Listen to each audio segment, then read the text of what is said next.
तो दोस्तों आज तारीख है 8 जनवरी, इसी के साथ दिन है रविवार। तो जानते हैं आज के देश विदेश के मुख्य समाचार। कंझावला कांड को लेकर दिल्ली पुलिस की जांच जारी है। परिवार से बातचीत के दौरान पता चला कि 6 महीने पहले भी अंजलि मौत के मुंह से बचकर वापस आई थी। मृतका अंजलि के परिजनों ने बताया कि 6 महीने पहले भी अंजलि का रोड एक्सीडेंट हुआ था। मृतका की बड़ी बहन और मौसी ने बताया कि करीब 6 महीने पहले अंजलि की स्कूटी को किसी ने भयानक टक्कर मारी थी। इस दौरान वो बुरी तरह जख्मी हो गई थी। अंजलि के परिवारों का दावा है कि करीब 6 महीने पहले भी दिल्ली के पंजाबी बाग इलाके में किसी कार चालक ने उसे पीछे से जोरदार टक्कर मारी थी। तब अंजलि की हालत इतनी खराब थी कि सर के ऑपरेशन की नौबत आ गई थी। अंजलि की बड़ी बहन और उसकी मौसी ने बताया कि तब वो बेहोश हो गई थी, उसका सिर फट गया था और करीब 15 दिन अस्पताल में भर्ती रही थी। परिजनों ने बताया कि उस वक्त भी पुलिस ने दुर्घटना को लेकर फ़ोन किया था, लेकिन अंजलि की मौसी ने बताया कि स्कूटी में उस वक्त भी टक्कर मारने वाला भी फरार हो गया था। वहीं अगली बड़ी खबर ये आ रही है, यूक्रेन रूस के बीच चल रहे युद्ध के बीच रूसी राष्ट्रपति पुतिन ने ऑर्थोडॉक्स क्रिसमस पर 36 घंटे के युद्ध विराम की घोषणा की थी, लेकिन उनके ही सैनिकों ने उसे नज़रअंदाज कर दिया और शुक्रवार के पूर्वी यूक्रेन के युद्धग्रस्त शहरों में तबातड़ हमले किए। इस सप्ताह की शुरुआत में राष्ट्रपति पुतिन द्वारा घोषित संक्षिप्त युद्ध विराम शुक्रवार को सुबह 9 बजे शुरू होना था। यह फरवरी 2022 में मॉस्को के आक्रमण के बाद पहला पूर्ण युद्ध विराम होना था, लेकिन समाचार एजेंसी के पत्रकारों ने पूर्वी यूक्रेन के सीमावर्ती शहर बखमुत में रूसी संघर्ष विराम शुरू होने के बाद गोलीबारी की आवाज़ें सुनी। अगली बड़ी खबर ये आ रही है, सामरिक महत्व का बद्रीनाथ हाईवे जोशीमठ भूधंसाव की जद में आ चुका है। राजमार्ग पर आई बड़ी बड़ी दरारें चिंता का कारण बन गई है। यदि दरारें नहीं थमी तो हाईवे का एक बड़ा ही हिस्सा कभी भी जमींदोज हो सकता है। ऐसे हालत में भारतीय सेना चीन की सीमा कट नहीं पहुंच सकती। सीमांत जिले चमोली के जोशीमठ के बद्रीनाथ की दूरी करीब 46 किलोमीटर है। बद्रीनाथ से आगे का रास्ता चीन सीमा की ओर जाता है। चीन सीमा पर घुसपैठ की चुनौती को देखते हुए केंद्र सरकार का जोर सीमा पर सड़कों का नेटवर्क तैयार करने पर है। इसके साथ ही बद्रीनाथ हाईवे के बीच चौड़ीकरण का कार्य भी चल रहा है। मकसद यही है कि सड़कें इतनी चौड़ी और सुविधाजनक हो कि संकट की स्थिति में भारतीय सेना अपने पूरे साजो सामान के साथ सहजता और तेजी के साथ सीमा पर पहुंच सके। और इसी के साथ अगली बड़ी खबर ये आ रही है, दिल्ली एनसीआर में कड़ाके की ठंड का कहर जारी है। ठंड लगातार रिकॉर्ड तोड़ रहा है। आज भी कहरे का असर बना हुआ है। दिल्ली एनसीआर में शीतलहर चल रही है। दिल्ली एयरपोर्ट ने आज भी यात्रियों के लिए कोहरे का अलर्ट जारी किया है। बताया गया है कि एयरपोर्ट पर 30 से ज़्यादा घरेलू विमानों के टेक ऑफ में देरी हुई। वहीं 12 अलग अलग शहरों से आने वाले 10 से ज़्यादा विमानों की लैंडिंग में समस्या आई और इन्हें पूरी तरह सुरक्षा के साथ देर से लैंड कराया गया। दूसरी तरफ उत्तर भारत में शीतलहर और कोहरे के प्रकोप की वजह से ट्रेनें भी देर से चल रही हैं। लंबी दूरी की अधिकतर ट्रेनें 1 से 7 घंटे तक की देरी से चल रही है।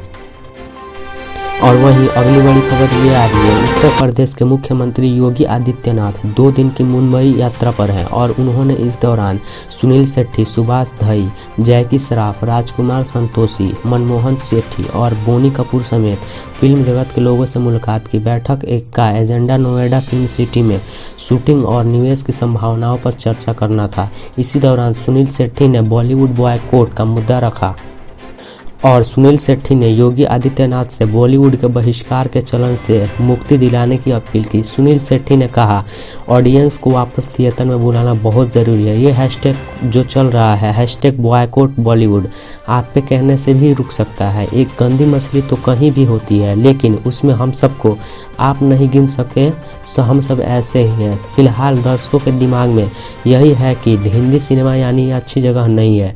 हमें अच्छी अच्छी फिल्में की है, लेकिन हमारा जो परसेप्शन चल रहा है कि बॉयकॉट बॉलीवुड, उसको हटाया जाए।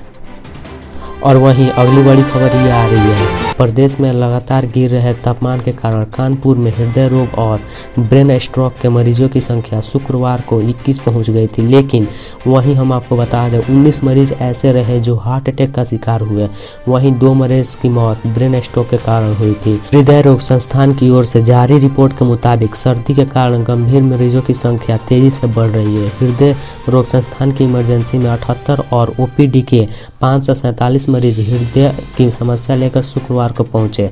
इनमें 45 मरीज को भर्ती किया गया। अस्पताल में 8 मरीजों की मौत इलाज के दौरान हुई। वहीं 10 मरीज ऐसे रहे जिनकी मृत्यु अस्पताल पहुंचने से पहले हो गई थी। उन्हें चिकित्सकों ने मृत घोषित कर दिया। इसी प्रकार LLR अस्पतालों में 2 मरीजों की मौत ब्रेन स्ट्रोक से हुई। वहीं अगली बड़ी खबर ये आ रही है, बिहार में जाति आधारित गणना का कार्य 7 जनवरी से शुरू हो चुका है। इसके पहले चरण में सिर्फ मकानों को गिना जाएगा। इस प्रक्रिया को 21 जनवरी तक पूरी कर लेने का लक्ष्य रखा गया है। इसकी रिपोर्ट तैयार करने होने के बाद दूसरी चरण की प्रक्रिया शुरू होगी, जिसमें लोगों की जाति के आधार पर गणना की जाएगी। पहले चरण में सिर्फ उन्हीं मकानों को गिना जाएगा जिनमें लोग रह रहे हैं। झुग्गी झोपड़ी सड़क बांध समेत ऐसे अन्य स्थानों पर रहने वालों के आश्रय स्थलों को भी गिना जाएगा। पूरे राज्य में मकानों की गणना को पूरा करने के लिए प्रत्येक 700 की आबादी या 150 घर पर एक प्रगणक नियुक्त किए गए हैं। प्रत्येक 6 प्रगणक 1 पर सुपरवाइजर की तैयारी नीति की गई है। जिला स्तर पर कभी डाटा को एकत्र करने के बाद इसकी समेत रिपोर्ट तैयार करने के लिए इसे सामान्य प्रशासन विभाग में भेजा जाएगा। विभाग में इसके लिए एक विशेष सिलेक्शन नंबर बनाया गया है। गिनती के दौरान घरों पर क्रमवार नंबर अंकित करते हुए उन्हें सूचीबद्ध किया जाएगा। इस कार्य को सफलतापूर्वक करने के लिए जिला से लेकर ग्राम स्तर के सभी कर्मियों को ट्रेनिंग करवा दी गई है। वहीं अगली बड़ी खबर उत्तर प्रदेश के 10वीं और 12वीं के प्री बोर्ड एग्जाम को लेकर आया है। उत्तर प्रदेश माध्यमिक शिक्षा परिषद ने कक्षा 10वीं और 12वीं की प्री बोर्ड परीक्षा तारीखें जारी कर दी है। कक्षा 10 और कक्षा 12वीं की प्री बोर्ड परीक्षा थ्योरी परीक्षा 16 जनवरी से 20 जनवरी के बीच आयोजित की जाएगी। वहीं बोर्ड ने और इंटरमीडिएट प्रैक्टिकल परीक्षा की तारीखें भी जारी कर दी है। इंटरमीडिएट की प्रैक्टिकल परीक्षाएं 21 जनवरी से 28 जनवरी 2023 और 29 जनवरी से 5 फरवरी 2023 तक 2 चरणों में आयोजित की जाएगी। और वहीं अगली बड़ी खबर ये आ रही है, हरदोई में भी दिल्ली के कंझावला जैसी ही दर्दनाक हादसा सामने आया। हरदोई के अमर जवान चौक पर कोचिंग जाते समय कार के लोहे के गार्ड में छात्र फंस गया और 1 किलोमीटर तक रगड़ता रहा। गुस्साई भीड़ ने चालक को पीटा और कार क्षतिग्रस्त कर पलट दी। घटना ऐसी थी जिसमें देखी उनकी रूह कांप गई। कार के पीछे लगे लोहे के गार्ड में फंसा छात्र और तेजी से भाग रही कार। छात्र तो बचाओ बचाओ चिल्ला ही रहा था। जो देखता वह भी बचाओ बचाओ कह के कार के पीछे भागने लगा। कोई बाइक से भागा तो कोई पैदल, पर चालक के पीछे नहीं रोक रहा था। सोल्जरगढ़ बोर्ड चौराहा से घंटाघर मार्ग और फिर पूजा होटल के बगल से गली से मुड़कर सिनेमा मार्ग की तरफ चालक भागा। करीब 1 किलोमीटर तक छात्र कार में फंसा रगड़ता रहा, जिसके बाद गली में सिनेमा मार्ग पर मोड़ के पास भीड़ ने कार को रोक लिया। छात्र को निकाल कर अस्पताल भिजवाया और चालक को पीटना शुरू कर दिया। पुलिस ने काफी मुश्किल से चालक की जान बचा पाई। गुस्साई भीड़ ने कार को तोड़कर उसे पलट दिया। देहात क्षेत्र के मोहल्ला झबरापुरवा का केतवा कक्षा का 9 का छात्र था। अगली बड़ी खबर ये आ रही है, अंडमान निकोबार द्वीप समूह में खाड़ी सामरिक रूप से भारत के लिए बेहद महत्वपूर्ण है। भारत यहां अपनी रक्षा तैयारी को तेजी से मजबूत कर रहा है। विशेषज्ञों की माने तो यहां से हिंद महासागर में चीनी पोतों की आवाजाही पर पैनी निगाही रखी जा सकती है, क्योंकि यह स्थान शिपिंग चैनल के बेहद निकट है, जिसके जरिए सिंगापुर से पश्चिम तक का समस्त समुद्री माल ढोया जाता है। इसी क्षेत्र में रक्षा मंत्री राजनाथ सिंह की रक्षा तैयारियों की समीक्षा को बेहद महत्वपूर्ण माना जा रहा है। रक्षा सूत्रों ने कहा कि कैंपबेल बे और Indira point 6 degree shipping channel के उत्तर की तरफ, जिसके माध्यम से सिंगापुर से पश्चिम तक का भी सभी शिपिंग ट्रैफिक गुजरता है, इसमें 18% से अधिक चीनी शिप शामिल बताए जाते हैं। इसलिए यह स्थान इसे भारत के लिए एक महत्वपूर्ण रणनीतिक बिंदु बनता है। दरअसल हिंद महासागर में चीनी पोतों की आवाजाही हमेशा शंका पैदा करती रहती है।